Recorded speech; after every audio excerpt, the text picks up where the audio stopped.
Welcome to our channel દોસ્તો.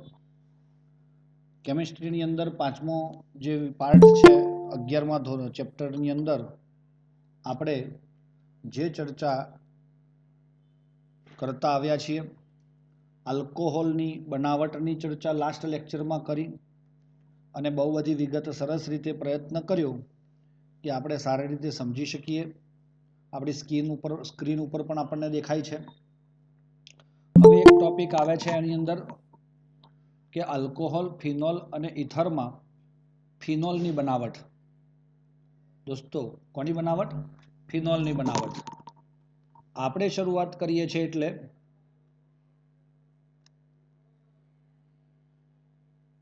ફિનોલની બનાવટમાં દોસ્તો સૌપ્રથમ ફિનોલ કેવી રીતે મળેલું આપણને તે જો તમને ક્વેશ્ચન થતો હોય તો એનો એક સિમ્પલ આન્સર એવો છે કે જ્યારે જમીનની અંદરથી પેટ્રોલિયમ રસાયણો મેળવવામાં આવે છે ત્યારે એ પેટ્રોલિયમની સાથે આપણને કોલટાર આપણને અલગ મળે છે. બધા પેટ્રોલિયમ કાઢ્યા પછી નીચે એક કચરા સ્વરૂપે જેનો આપણે જનરલી ઉપયોગ કરતા નથી તેવા પદાર્થ તરીકે આપણને કોલટાર મળે છે. એ આપણે બધા જ મારા ખ્યાલ પ્રમાણે જાણતા હોઈશું. હવે એ જ વસ્તુના અંદર આપણને એમ પૂછે છે કે કોલટારમાંથી આપણે નિસ્યંદન કરીએ છીએ, અલગ કરીએ છીએ ફિનોલ. અને દોસ્તો એ રીતે સૌ પ્રથમ ફિનોલ મેળવવામાં આવેલો હતો કે ત્યાં પણ આવું એક સંયોજન એમને મળતું હતું. તો દોસ્તો સૌથી પહેલા કોલટારમાંથી ફિનોલ મેળવેલો. ઓકે દોસ્તો, સૌ પ્રથમની વાતમાં. હવે પ્રયોગશાળાની વાત આવે તો પ્રયોગશાળામાં જુદી જુદી પદ્ધતિઓ દ્વારા આપણે ફિનોલ મેળવીએ છીએ. એમાંથી એક છે દોસ્તો ક્લોરોબેન્ઝીનમાંથી, એટલે કે હેલો એરિન સંયોજનોમાંથી. હેલો એરિન સંયોજનોમાંથી. શેમાંથી દોસ્તો? આ હેલો એરિન સંયોજનો કોને કહેવાય? અને આ પાછી જે પ્રક્રિયા કરાવડાવું છું એ તમે જોઈ નથી એવું નથી, તમને આવડે જ છે. આગળના ચેપ્ટરમાં હવે જોજો બધી જ પ્રક્રિયાઓ તમને મોટા ભાગે એવી જ દેખાશે કે જે રિપીટેડ થતી હોય. દાખલા તરીકે હું અહીંયા લઉં છું દોસ્તો ક્લોરોબેન્ઝીન. ક્લોરોબેન્ઝીન. તમે સૌથી પહેલા આ ક્લોરોબેન્ઝીનની હેલો એરિનની પ્રક્રિયામાંથી તમે ફિનોલ બનાવ્યો છે? તો સર બનાવ્યો જ હોય ને. એની NaOH સાથે પેલી વિસ્થાપનવાળી પ્રક્રિયા, કેન્દ્ર અનુરાગી વિસ્થાપન, પણ દોસ્તો આ થોડી મુશ્કેલ હતી એટલે એને ઊંચા તાપમાને અને ઊંચા દબાણે આ પ્રક્રિયા કરાવતા હતા. પછી યાદ હોય તો જેમ જેમ એમાં NO2 દાખલ થતો હતો તેમ તેમ એની સક્રિયતા વધતી હતી અને તાપમાન અને દબાણ ઘટતા હતા. યાદ આવે છે? અને સીધો ફિનોલ આપણને મળી જાય. દોસ્તો એમાં બે સ્ટેપ હતા. પહેલા સ્ટેપમાં NaOH અને બીજા સ્ટેપમાં H+ લેતા હતા. યાદ હોય તો આ જ પ્રક્રિયામાં અહીંયા H+ લખતા હતા. હું તમને કહું છું આમાં શું થાય, આ બંધ તૂટે, Na+, NaO- અને H+ અને Cl જે છે એ માઇનસ અને બેન્ઝીન રિંગ ઉપર પ્લસ. તો આ ONa એ બેન્ઝીન સાથે જોડાયો, -HCl થઈ ગયો, નો ઇશ્યુ દોસ્તો. આનું નામ શું થાય? તમને કોઈ એમ પૂછે કે OH, NaOH, જમણી બાજુ કોર્નર પર જોજો દોસ્તો. NaOH માં H, અરે આનું નામ કેવી રીતે નક્કી થાય છે? જુઓ, સોડિયમ હાઇડ્રોક્સાઇડ. Sodium hydroxide. એ જ રીતે જુઓ આનું પણ એવી જ રીતે નામ થાય છે, સોડિયમ ફિન એટલે કે બેન્ઝીન ઓક્સાઇડ. Sodium phenoxide. બાળકો સમજ પડે છે આપણને? ચલો એની હવે પેલું બીજું સ્ટેપ જે બતાવતા હતા આપણે, એ બીજા સ્ટેપની પ્રક્રિયામાં આપણને કહેવાય છે HCl લઈ લો. સમજો તો સાહેબ આ HCl દૂર છે તો એનો એ જ વપરાઈ જાય. સમજો એનો એ જ વપરાઈ જાય, પણ આપણે વધારાનો એસિડ નાખવો પડે તો જ ફર્ધર પ્રક્રિયા થાય છે. એટલે આપણે અહીંયા બતાવ્યો છે દોસ્તો. તો એના માટે આપણે તમને એવું કહીએ છીએ કે આ બેન્ઝીન રિંગ ઉપર જે ONA હતો અને OH થાય અને આ NaCl દૂર થઈ જાય, જેનું નામ થાય ફિનોલ. બેન્ઝીન રિંગ ઉપર OH, જેને કહીશું આપણે ફિનોલ. સમજ પડે છે દોસ્તો? આપણે તમામ બાળકોની હાજરી પૂરવાની છે, એટલે કોઈ પણ બાળક આમાંથી લેફ્ટ નહીં થાય. ઇન બિટવીન આપણે હાજરી પૂરીશું, એટલે ધ્યાન રાખીશું. ચલો દોસ્તો, બહુ જ અગત્યની પ્રક્રિયા છે અને ગુજરાતીમાં ડાઉ પદ્ધતિ પણ કહેવાય છે. શું કહેવાય છે? ડાઉ પદ્ધતિ. જે પહેલા જૂની મેથડમાં આને સ્પેસિફિકેશન આપતા હતા, હાલની કન્ડિશનમાં એમને ઓછું કરી નાખ્યું છે. તો દોસ્તો બાળકો, તમને ખબર પડી? આ પ્રક્રિયા તમે જોઈ છે એવું તમને ખબર છે? ના ખબર હોય તો હું યાદ કરાવડાવું ને તમને. તમારી પાસે ટેક્સ્ટ બુક હોય તો એનું પાના નંબર દોસ્તો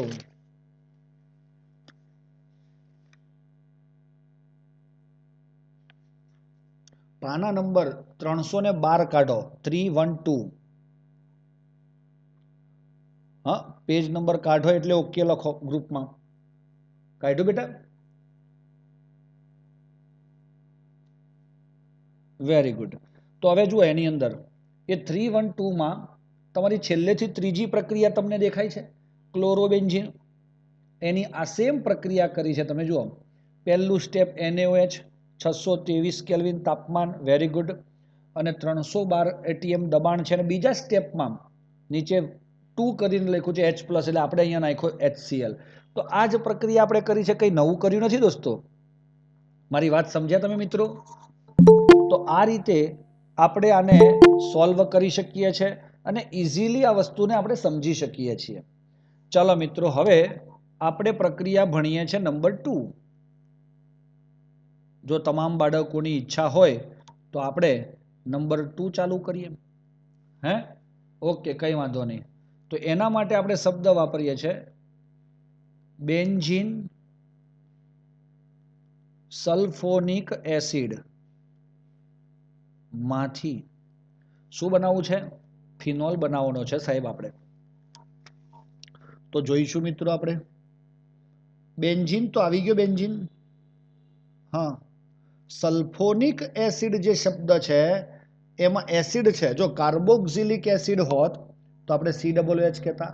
આપણા આવા બે પ્રકારના એસિડ આવે છે, કાર્બોક્સિલિક એસિડ અને એક સલ્ફોનિક એસિડ. જો COOH લખવો હોય તો એને કાર્બોક્સિલિક એસિડ કહેવાય, અને SO3H હોય તો સલ્ફોનિક એસિડ કહેવાય. સમજી લેજો દોસ્તો, એને શું કહેવાય છે? Sulphonic acid. તો બેન્ઝીન સલ્ફોનિક એસિડનું સૂત્ર એ આવી રીતનું હોય, બેન્ઝીન રિંગ ઉપર SO3H. હા મિત્રો, અને આ શેમાંથી બને? તો હું તમને કહું ને, એ બેન્ઝીનમાંથી પણ બને. આપણે આમાંથી કંઈક બનાવવાનું છે દોસ્તો, ફિનોલ બનાવવાનો છે, એમ સમજો ને. આની એક જ સ્ટેપમાં પ્રક્રિયા થાય છે SO3H ની, કે જે આપણને શું આપી દે છે? ફિનોલ આપે છે. અને પાછી આ પ્રક્રિયા દરમિયાન આપણે પાછું બીજું કંઈ વાપરતા નથી.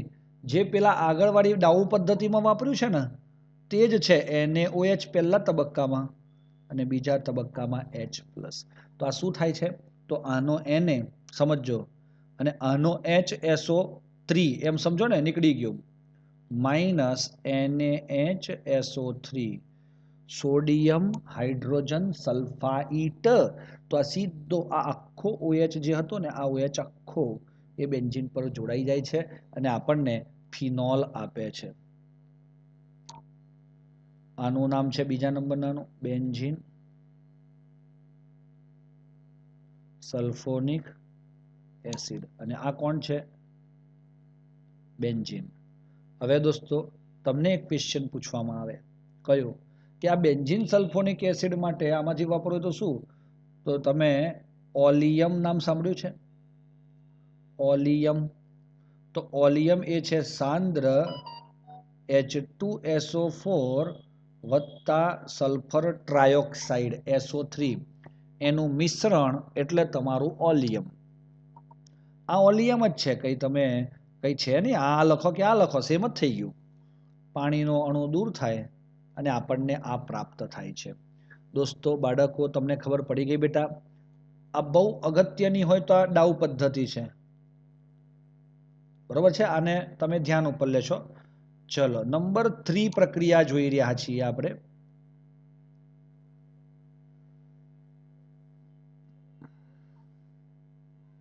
ત્રણ નંબરની પ્રક્રિયામાં ડાયઝોનિયમ ક્ષારમાંથી, મેં વચ્ચે લખું છું જોજો, આ ડાયઝોનિયમ ક્ષાર સાહેબ પહેલી વાર સાંભળ્યું લાગે છે. ગાંડી પ્રજા સાવ. બેન્ઝીન રિંગ ઉપર N2+ Cl-, આમાં બેન્ઝીન ને બેન્ઝીન કહેવાય. પછી આ બે N છે ને પ્લસ વાળા, ડાયઝોનિયમ કહેવાય, અને Cl ને કહેવાય ક્લોરાઇડ. Benzene diazonium chloride. આ શેમાંથી મળે છે? કોઈ તમને એમ પૂછે કે આ બેન્ઝીન ડાયઝોનિયમ ક્લોરાઇડ શેમાંથી મળ્યું, તો દોસ્તો તમને કોઈને ખબર છે? આ પ્રક્રિયા ભણ્યા છીએ આપણે? જો ખબર હોય તો હા લખો, ના ખબર હોય તો બેટા ના પાડો. ચાલો બોલો.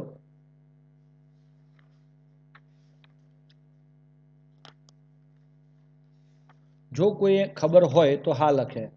નથી ભણ્યા માનસીબેન? બીજું કોઈ? બીજા મિત્રો જલ્દીથી બેટા.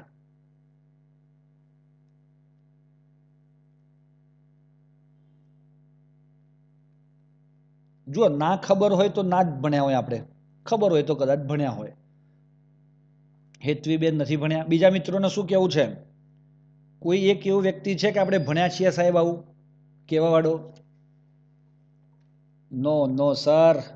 અચ્છા, વિરલ કે છે ભણ્યા છે બેટા. Very good. યશવી પણ કે છે, સરસ કહેવાય. કૃષિ પણ કે છે, એ બી સારી બાબત કહેવાય. તો મિત્રો તમે આમાંથી અડધા બાળકો એમ કહે છે કે ભણ્યા છીએ અને અડધા કહે છે નથી ભણ્યા.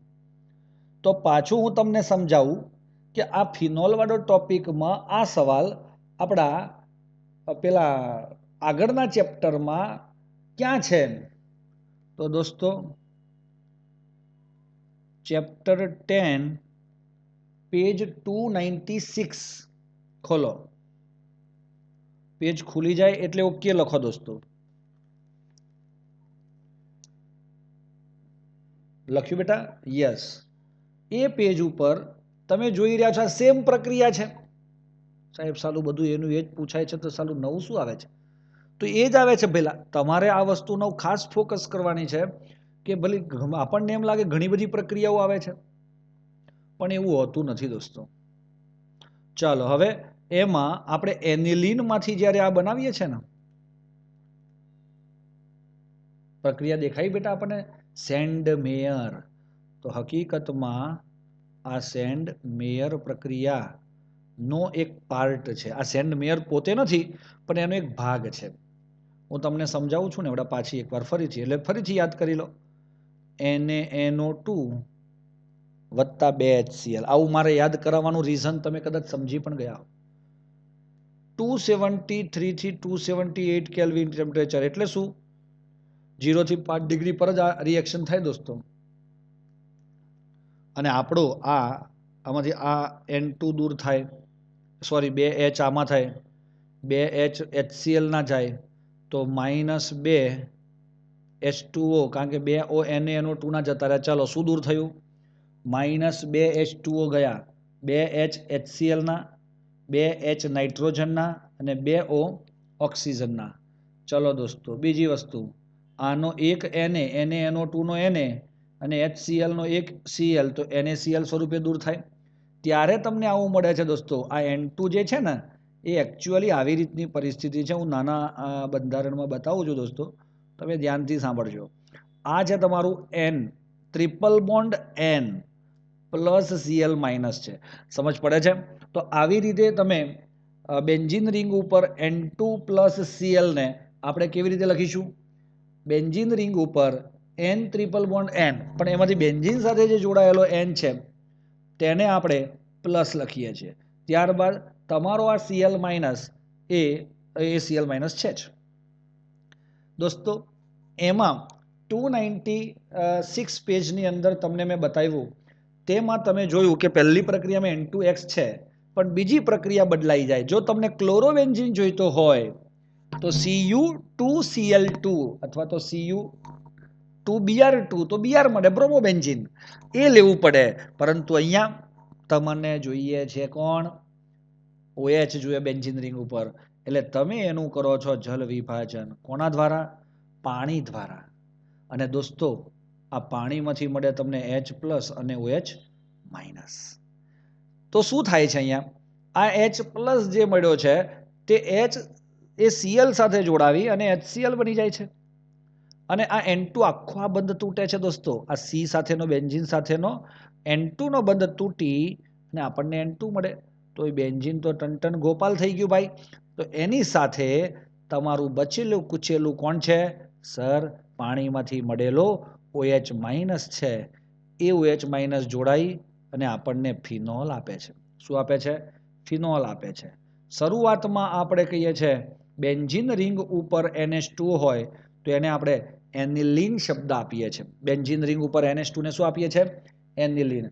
આ સેન્ડ મેયર આ મેં શબ્દ લખ્યો છે પણ એકચ્યુઅલી લખાય નહીં. આ માત્ર જાણકારી માટે છે તમારે. બીજું સ્ટેપ બદલાઈ ગયું. તમને હવે પરિવર્તન પૂછાય. સાંભળજો કેવું પરિવર્તન આવે. આમાં હું પરિવર્તન પણ રેડ પેનથી જ લખી નાખું ને તો તમને બહુ ખબર પડી જાય બધા કે સાલું આમાંથી જ બધું આવવાનું છે. આમ પૂછાય એનિલીન માંથી ફિનોલ, હે ને? પછી આમાંથી બેન્ઝીન માંથી ફિનોલ. આની પરિવર્તન કયું?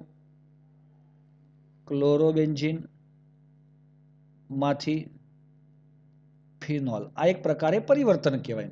કંઈ નવું નથી આવવાનું દોસ્તો. જે છે એ જ આવવાનું છે. જો તમને ખબર પડી ગઈ હોય તો તમે સ્ક્રીનશોટ લઈ શકો દોસ્તો. સ્ક્રીનશોટ લેવાઈ જાય એટલે ઓકે લખો તો આપણે નેક્સ્ટ ટોપિક ઉપર જઈએ.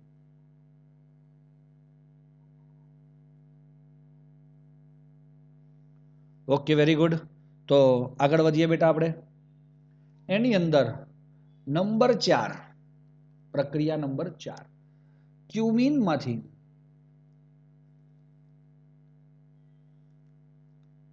દોસ્તો આ ક્યુમીન શબ્દ એ બિલકુલ તમારા માટે નવો છે. હા, આ શબ્દ માટે હું તમને એમ નહીં કહું કે આ પાનું ખોલીને જુઓ તો મળી જશે. ક્યુમીનનું બંધારણ પહેલા તમને આપું. તમે આને ઓળખો છો? હા સર, આ છે આપણો બેન્ઝીન. ચલો, તમે આને ઓળખો છો? જો બેન્ઝીનનો એક H જતો રહેતો, બેન્ઝીનનું સૂત્ર થાય C6H6 અને ડેશ થાય ફિનાઇલ C6H5 ડેશ. અને આને ઓળખો છો તમે? CH3CH3 dash. તો દોસ્તો આને કહેવાય આઈસો પ્રોપાઇલ. આને શું કહેવાય? આઈસોપ્રોપાઇલ. તો દોસ્તો હવે આ બે જણા ભેગા થાય, સમજો. આનો આ ડેશ અહીંયાથી જોડાય, આ બેન્ઝીનના અહીંયા જોડાઈ જાય.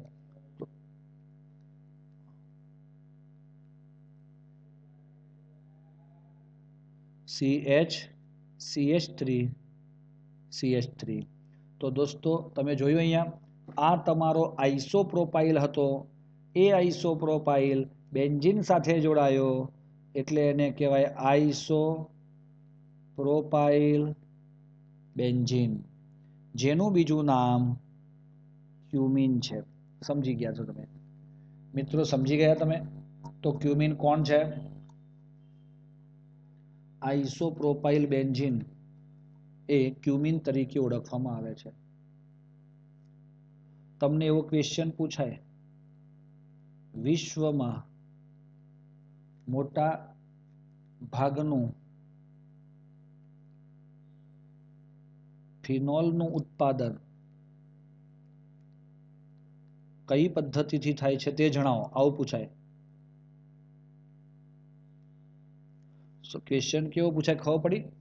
વિશ્વમાં ફિનોલનું સૌથી વધુ માત્રામાં ઉત્પાદન કરનારી પદ્ધતિ કઈ? તમે કહેશો ડાઉ, તમે કહેશો સેન્ડમીયર, તમે કહેશો ક્યુમિન. તો ઇટ્સ અ ક્યુમિન.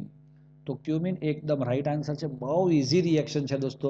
હું તમને સમજાવું છું ને અહીંયા, તમે ધ્યાન રાખજો, એકદમ ફર્સ્ટ ક્લાસ મજા આવશે. ચાલો અહીંયા હું લખું છું સી, એક CH3 મેં ઉપર લખ્યું અને બીજો CH3 મેં ડાબી બાજુ લખ્યો. તો અહીંયા શું આવશે દોસ્તો? H. શું આ ક્યુમિન છે? બાજુમાં જે મેં તમને ક્યુમિનનું સ્ટ્રક્ચર આપ્યું છે આમાં, એ પ્રમાણે આ ક્યુમિન છે.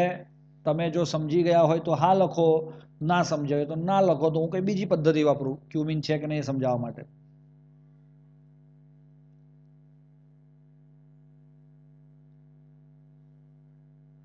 ના ખબર પડે તો બેટા બેઝિઝક તમે ના પાડી શકશો. જો ના કહેશો તો વધુ મને મજા પણ આવશે. હા તો કહેશો તો બહુ મજા આવશે, પણ ના કહેશો તો પણ વધારે મજા આવશે. ચાલો ઓકે ડન. હવે આનું આપણે આ ક્યુમિનનું ઓક્સિડેશન કરવા માંગીએ છીએ. કોના દ્વારા? O2 દ્વારા, હવામાંના ઓક્સિજન દ્વારા. તો દોસ્તો હું એક જબરજસ્ત તમને એરો બતાવી રહ્યો છું. એ એરો ઉપર તમારું ફોકસ ખાસ રાખશો કે આ O2 જે છે ને, જેવી રીતે મેં તમને બતાવેલું આગળ ગ્રીગનાર્ડમાં, શું બતાવેલું ગ્રીગનાર્ડમાં કે ભાઈ તમારો Mg ક્યાં ગોઠવાય છે, આવું બતાવ્યું હતું દોસ્તો. જુઓ જમણી બાજુ જુઓ, R-X વત્તા Mg. તો આ Mg ને ઉડાડીને આપણે વચ્ચે દાખલ કરતા હતા. તો આપણો બને RMgX. શું બને? RMgX, alkyl magnesium halide. તો અહીંયા પણ તમે જોશો તો તમારું એ જ બને છે. જુઓ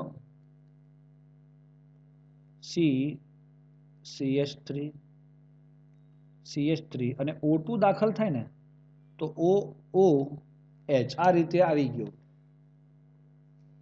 ઓકે દોસ્તો. હવે આનું નામ જોજો. હું એકવાર જે રીતે સમજાવું છું ને બેટા, એ રીતે તમે સમજશો ને. મારું જે દ્રષ્ટિ છે, મારું જે વિઝન છે, એ ક્યાં છે? તો હું સીધો આ બે આંખો ઉપર ધ્યાન પર લીધી મેં. એ બે આંખ એટલે મારો O2 જ્યાં ગોઠવાયો છે તે આ જગ્યા. અને એ જગ્યાને આપણે શું કહીએ છીએ? એકદમ ધ્યાન રાખીને જોજો બેટા, કે એનું નામ હવે મારે તમને કરાવડાવવું છે. તો કોઈ બાળક છે આપણા આમાં કે જે મને આનું નામ આપી શકે? HOOH. કોઈ બાળક છે કે જે મને આનું નામકરણ આપી શકે?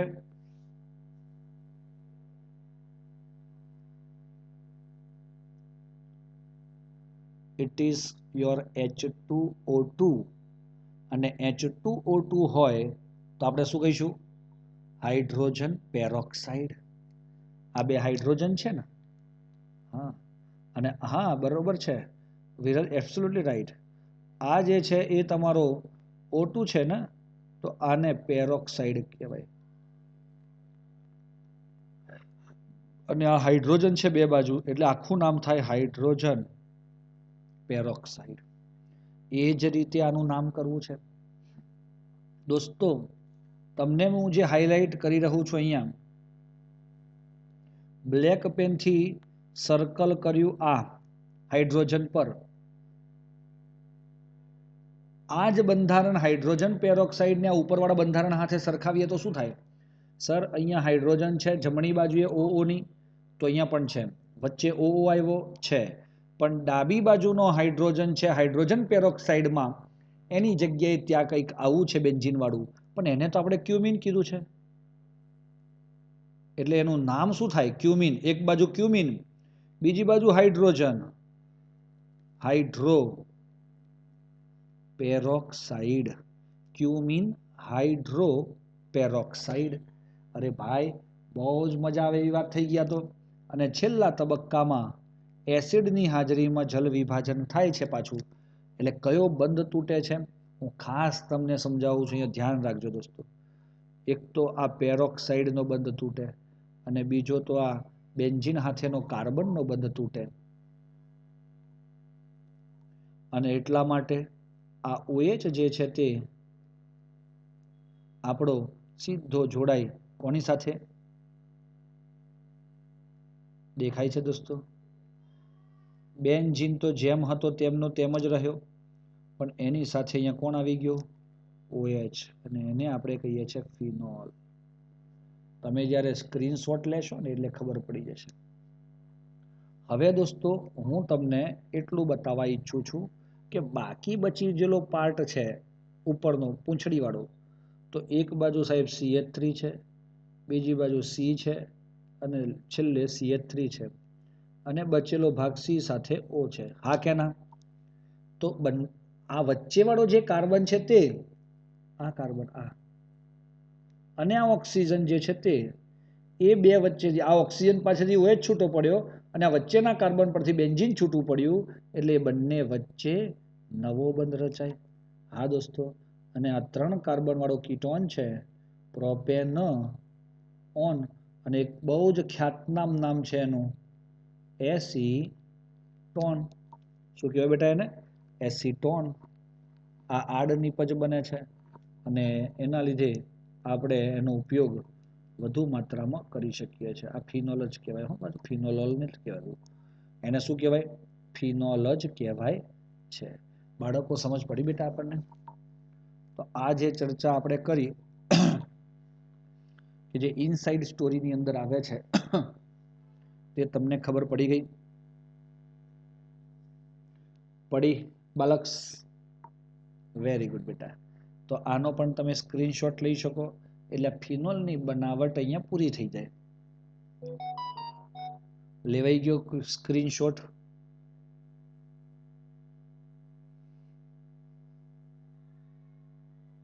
Okay, done.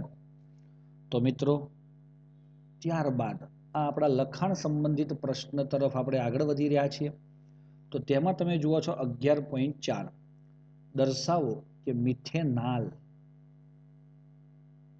સાથે યોગ્ય ગ્રીગનાડ પ્રક્રિયકની પ્રક્રિયા. હવે જો બહુ મસ્ત લોજિકલ સવાલ છે આ, અને આ બહુ અગત્યનો પણ કહેવાય. હા, એમાંથી બંને યોગ્ય ગ્રીગનાડ પ્રક્રિયક એટલે RMGX, અને મિથેનાલ એટલે શું સર? HCHO સાથે પ્રક્રિયા કરતા નીચે જણાવેલ આલ્કોહોલ કેવી રીતે મેળવશે?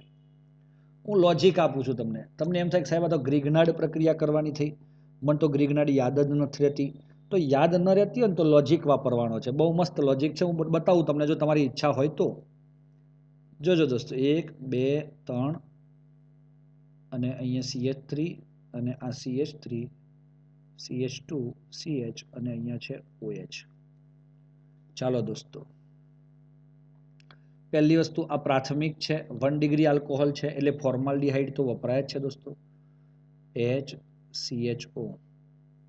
અને બીજો ગ્રીગનાડ પ્રક્રિયકમાં આપણે કહીએ છીએ RMGX. તો મિત્રો આ બે એડિશન જ થાય, ઉમેરણની પ્રક્રિયા થઈને નિપજ બને. પહેલી વસ્તુ આ પેલું યાદ છે યોગશીલ નિપજ મળતી હતી. પહેલી વસ્તુ આ તમારો મિથેનાલમાં ઓલરેડી એક કાર્બન તો છે જ.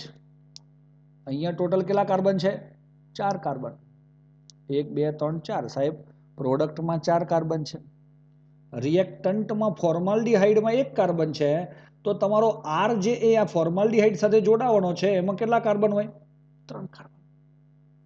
હા કે ના? પહેલી વસ્તુ આટલી. અને એ 3 કાર્બન હોય તો એ 3 કાર્બન પૈકી તમારો CHO જે છે HCHO નું જ આ CH2O માં રૂપાંતર થાય છે. જોજો આ જે છે ને આ હેમાંથી બન્યું? HCHO જે હતો ને એ જ તમારો આમાં રૂપાંતર થયો છે દોસ્તો. એટલે એવું પણ નથી વિચારવાનું આપણે કે ભાઈ શું મળતું હશે. તો આ HCHO જે છે એ જ CH2OH માં રૂપાંતર થયું. તો આ જે છે તમારો શું હોઈ શકે? જે હું હાઇલાઇટ કરું છું ને એટલો જ તમારો R હોઈ શકે. જોજો સમજ પડે છે દોસ્તો? હવે એની પ્રક્રિયા પણ હું તમને સમજાવું અને લખીને બતાવું તો વધારે ખ્યાલ આવે. બાકી બધી રિએક્શન્સ તો પછી જોઈએ છે આપણે. આ બાજુ ડાબી બાજુ લખું છું, જુઓ તમે, C ડબલ બોન્ડ OH જો આટલો જ હોય CH3 CH CH3 dash MgBr તો એટલી તો ખબર પડી ગયા MgBr ની જગ્યાએ CH2OH આવી જાય HCHO માંથી તો એવું થાય ત્યારે તમને ખબર છે ને આ બધું તૂટે આ માઇનસ બને જે પોતાનું ઇલેક્ટ્રોન યુગ્મ કાર્બનને આપે કાર્બન ઓક્સિજનને આપે એટલે તમારું આ બંધારણ એ આ જ્યાંથી તૂટ્યો તો ત્યાંથી CH CH3 અને CH3 જે જોડાયો છે ને આ CH છે આ તો તૂટી ગયો હવે આ O માઇનસ હતો એની સાથે MgBr આગળ પ્રક્રિયા થાય જલ વિભાજન વાળી તો શું કહેવાય છે દોસ્તો આ H CH CH CH3 CH3 OH આ જે લાસ્ટ નિપજ મેં બતાવી શું એ જ તમારી આ પહેલા નંબરનો જે આપ્યો છે એ જ બંધારણ છે તો મિત્રો 100% આ તે જ બંધારણ છે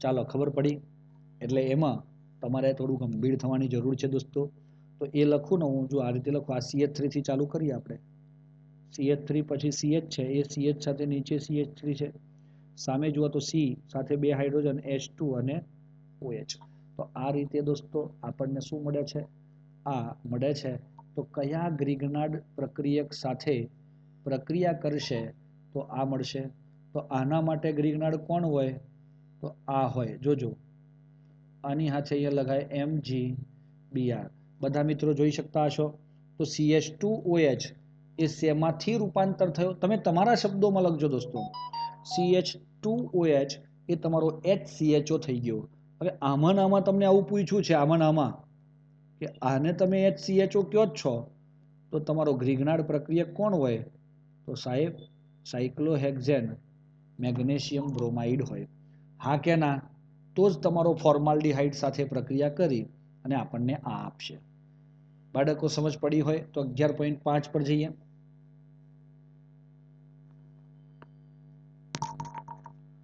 આની જે પ્રક્રિયા છે એ તમારે PW માં કરવાની 2 નંબર વાળી પ્રક્રિયા આ 1 નંબરની પ્રક્રિયા તો આપણે કરાવી દીધી તમને હે ને એ સેમ એ જ રીતે તમારે કરી જોવાની એટલે તમારો જવાબ આ મળશે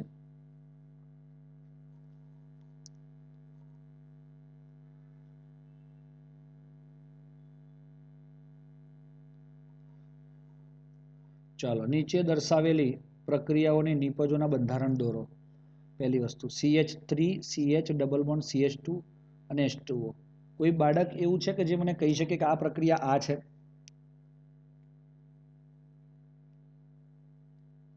આલ્કીન છે પાણી ઉમેર્યું એટલે હાઇડ્રેશન કહેવાય H+ પણ ઉમેર્યું એટલે એસિડ ઉદ્દીપક કહેવાય એસિડ ઉદ્દીપકીય હાઇડ્રેશન થાય તો માર્કોવની કોફની નિપજ મળે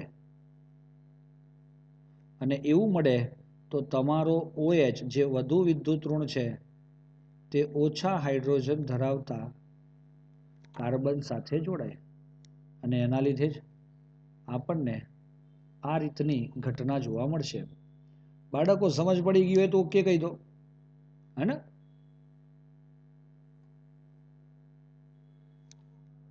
ચાલો બીજા નંબરની પ્રક્રિયા આવે છે તેમાં તમારી પાસે NaBH4 સોડિયમ બોરોહાઇડ્રાઇડ આ લીધું છે અને યાદ ન હોય તો હું તમને કહી દઉં કે સોડિયમ બોરોહાઇડ્રાઇડ NaBH4 એ રિડક્શન કરતા છે એટલે એ હંમેશા રિડક્શન કરવા જ આવ્યો છે તો તમારી પાસે બે ક્રિયાશીલ સમૂહ છે કયા કયા એક છે સાહેબ કીટોન આ પહેલો કીટોન કહેવાય કયાને કીટોન કહેવાય લખી આપું ને તમને હું આ કીટોન છે અને આ કયો છે કોઈ કહેશે મને આ કયો છે કે છે મને એસ્ટર છે દોસ્તો અને આ બેમાંથી NaBH4 એ માત્ર કીટોનનું જ રિડક્શન કરે છે દોસ્તો અને કીટોનનું બતાવું ને તમને ઉભા રહો બતાવું તો જુઓ બહુ બધી પ્રક્રિયા જોઈ છે આપણે દોસ્તો આ તમે જોઈ શકતા હશો અહીંયા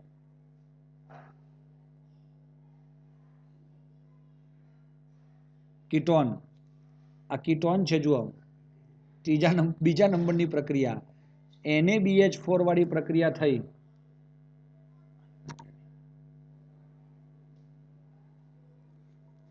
NaBH4 સાથે પ્રક્રિયા થઈ CHOH માં રૂપાંતર પામે છે દોસ્તો. સમજ પડી બેટા આપણને? તો એ વસ્તુ તમે ફોકસ કરી શકશો. આનું આ જ વસ્તુ એ લોકોએ આપણને એના સ્વરૂપે આપ્યું છે જે તમારી સામે છે. ચાલો, એટલે આપણને શું મળે છે તે બતાવી દઉં. CO નું CHOH, બાકી એસ્ટરનું કાંઈ થતું નથી. સાહેબ એસ્ટરનું પણ રિડક્શન થાય તો એસ્ટરના રિડક્શન માટે ખાલી તમે એમાં પણ બતાવ્યું હતું મેં, છેલ્લી પ્રક્રિયા જોજો એ પાના પર, એમાં માત્ર ધાતુ અને H2 વપરાય, ઉદ્દીપક અને H. અને આ તો NaBH4 સાથે એ જ પ્રક્રિયામાં તમે જોશો એટલે તમારું આની નિપત બની જશે CH3 CH2 CH, અને CHO હતો એ CH2OH માં રૂપાંતર થઈ જાય. તો દોસ્ત ખબર પડી, આની આ પ્રક્રિયા થાય. ક્લિયર છે દોસ્તો? બાળકો સમજાઈ ગયું? તો આપણે તમને એટલું જણાવી દઈએ